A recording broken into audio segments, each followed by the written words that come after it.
കിടപ്പാടം നഷ്ടപ്പെട്ടവരെയും മാനസിക നില തെറ്റിയവരെയും വൃദ്ധജനങ്ങളെയും പരിചരിച്ച് ആതുര സേവനം നടത്തുന്ന സഹോദരങ്ങളെയും സ്ഥാപനങ്ങളെയും ദൈവം അനുഗ്രഹിക്കട്ടെ എന്ന് പ്രാർത്ഥിച്ചുകൊണ്ട് നിങ്ങൾക്ക് മുമ്പിൽ അവതരിപ്പിക്കുന്ന കലാശില്പം ഇതാ, സ്വീകരിച്ചാലും.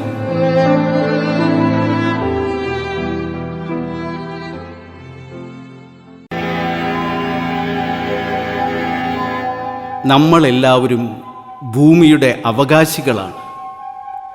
ജാതി മത വർഗ ഭേദങ്ങൾക്കതീതമായി നമ്മൾ ഒന്നാണ്.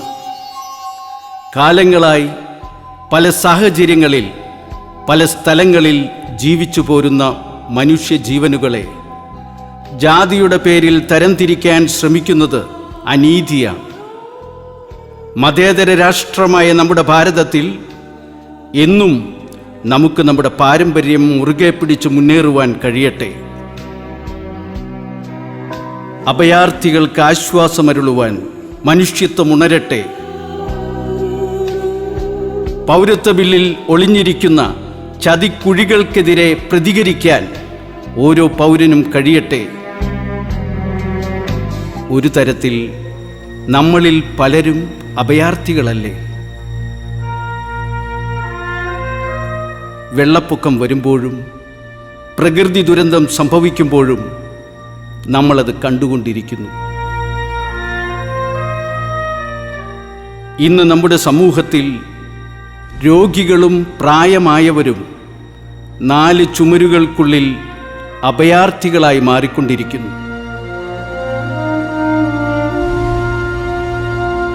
വൃദ്ധസദനങ്ങളും സാന്ത്വന കേന്ദ്രങ്ങളും ഒരർത്ഥത്തിൽ അഭയാർത്ഥി ക്യാമ്പുകളാണ്.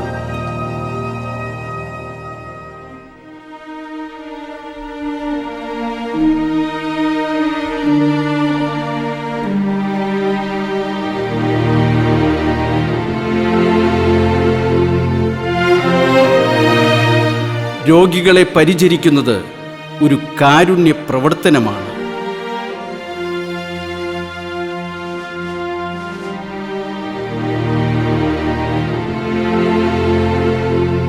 പിരിമുറുക്കങ്ങൾ ചിലപ്പോഴൊക്കെ മനസ്സിൻ്റെ താളം തെറ്റിക്കുന്നു. നാളെ ആർക്കും സംഭവിക്കാവുന്ന മാനസിക വിഭ്രാന്തികളെ അതിജീവിച്ച് മനസ്സിൻ്റെ ശക്തി നിലനിർത്താൻ അവർക്ക് വേണ്ട പിന്തുണ കൊടുക്കേണ്ടത് നമ്മുടെ കടമയാണ്.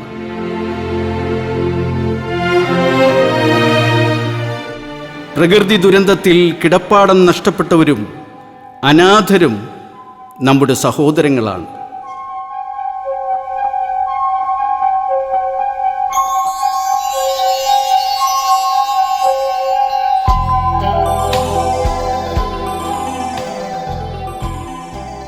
ആതുര സേവനം നടത്തുന്ന മാലാഖമാർക്ക് 1000 നന്ദി അർപ്പിക്കുന്നു.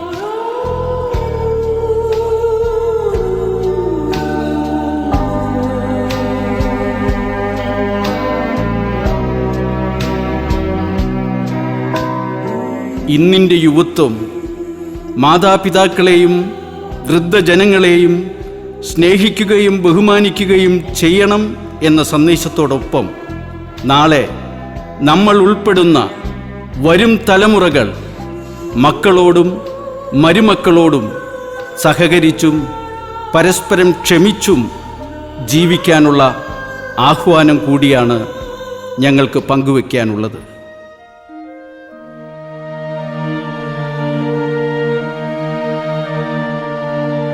പ്രായമായവർ നമുക്കൊരു ബാധ്യതയല്ല, മറിച്ച് നമ്മുടെ കരുത്താണ്.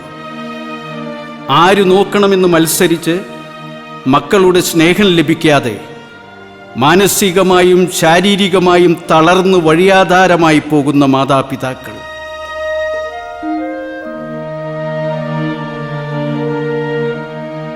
ഒരുപാട് കഷ്ടപ്പെട്ടും ഉറക്കമൊഴിഞ്ഞും നമ്മളെ വളർത്തി വലുതാക്കിയവരോടുള്ള കടപ്പാട് അത്ര എളുപ്പം തീരുന്നതല്ല.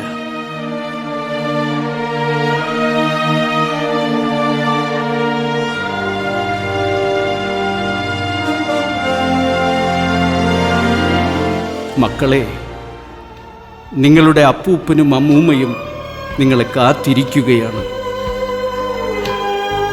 നിങ്ങളെ സ്നേഹിക്കാൻ, നിങ്ങളുടെ സ്നേഹം കിട്ടാൻ. എന്തെല്ലാം കാര്യങ്ങൾ അവർക്ക് നിങ്ങളോട് പറയാനുണ്ടെന്നോ?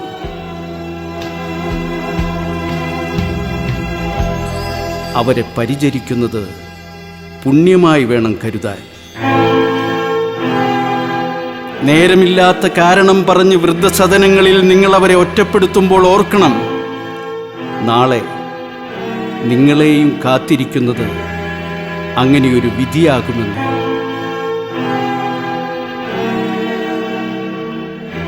അതുകൊണ്ട് നമുക്ക് പ്രായമായവരെ ബഹുമാനിക്കാനും സ്നേഹിക്കാനും ശീലിക്കാം.